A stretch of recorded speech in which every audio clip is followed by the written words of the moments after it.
It looks like a cult. Not quite the Manson family, but certainly something like Scientology, except this lot have accordions. Glenn tells me I shouldn't be so rude. He says that although Folk Week may be a bit dull, they aren't a bad lot really. Still, you can't help but feel that at any moment someone's going to ask you to chant along about a shipwreck in Filey, or hand you a tambourine. Whitby Folk Week has been running since 1965, which means it's been jingling away for 60 years now.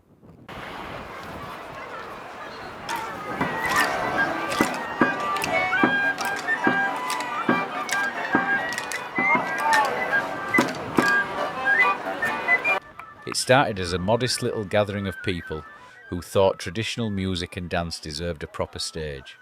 Fast forward to today, and you've got one of the biggest folk festivals in the country. For 1 week in August, Whitby is overrun by fiddlers, dancers, buskers, and the occasional bewildered tourist who just wanted some fish and chips. From a safe distance, and Glenn always keeps a safe distance, you can watch the Morris dancers at work. Some wave hankies with military precision, others clash sticks like they're auditioning for gladiators. And then you get the darker variety, the ones in rags and face paint, who look like they've just mugged a chimney sweep. Whatever the style, it's noisy, colourful and impossible to ignore. Folk Week doesn't so much ask for your attention as bash you over the head with it.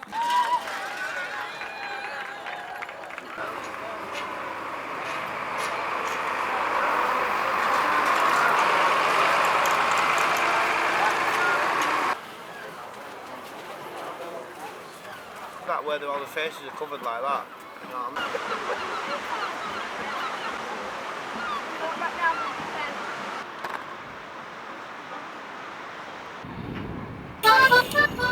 The pubs are where the music really takes hold. Accordions, fiddles, melodeons and enough concertinas to power a small steam engine. Glenn, of course, never goes inside. He hovers at the doorway, invisible, catching the light glinting off brass buttons, or the exact moment when half a room bursts into chorus, and the songs, the songs. Some are moving, centuries-old laments about lost loves and drowned sailors, others less so, like that curious little number about a fisherman's love affair with a haddock. I'll spare you the details, but it wasn't radio-friendly. Step outside and the madness continues. Buskers set up along the pier, some brilliant, some merely enthusiastic. Dancers at the dock end, bandstand and Captain Cook's monument. One year, Glenn overheard 3 men harmonising about a donkey from Gothland that became mayor of a small Cornish village. The crowd joined in like it was the national anthem. No one questioned it. And then you've got the indoor sessions, a sea of hand-knitted jumpers in colours that can be seen from space, carved whistles and jewellery that's allegedly sea-worn but was probably polished in someone's kitchen sink. In the corner, a man with a hurdy-gurdy once sang a mournful ballad about losing both his true love and his favourite deck chair in a gale. It got a round of applause. The deck chair deserved better.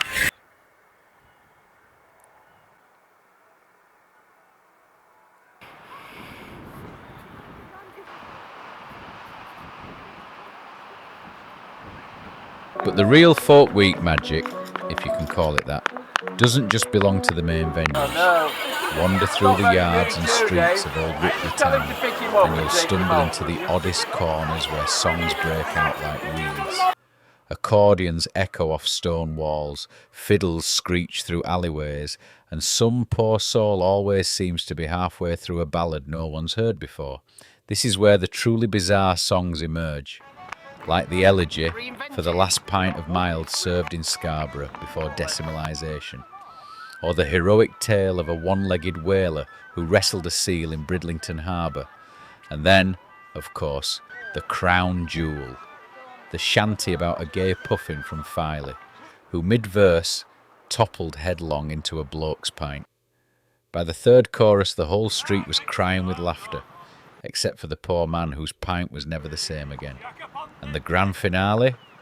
A tap-dancing horse, bizarre, surreal and totally Whitby.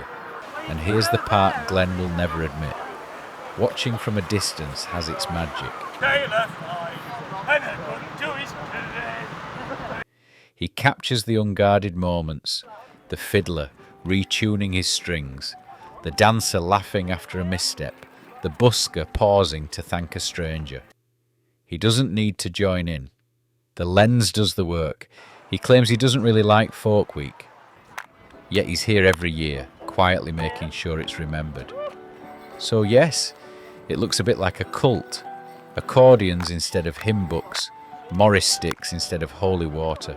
But beneath the chaos and the questionable sea shanties, Folk Week is alive. It's stitched into Whitby, and whether Glenn admits it or not, it's stitched into him too. He'll deny it, of course. He'll sigh and mutter, it's not really his thing. But come next August, he'll be back, hidden in the shadows, filming the lot, because sometimes liking something quietly is the best way to like it.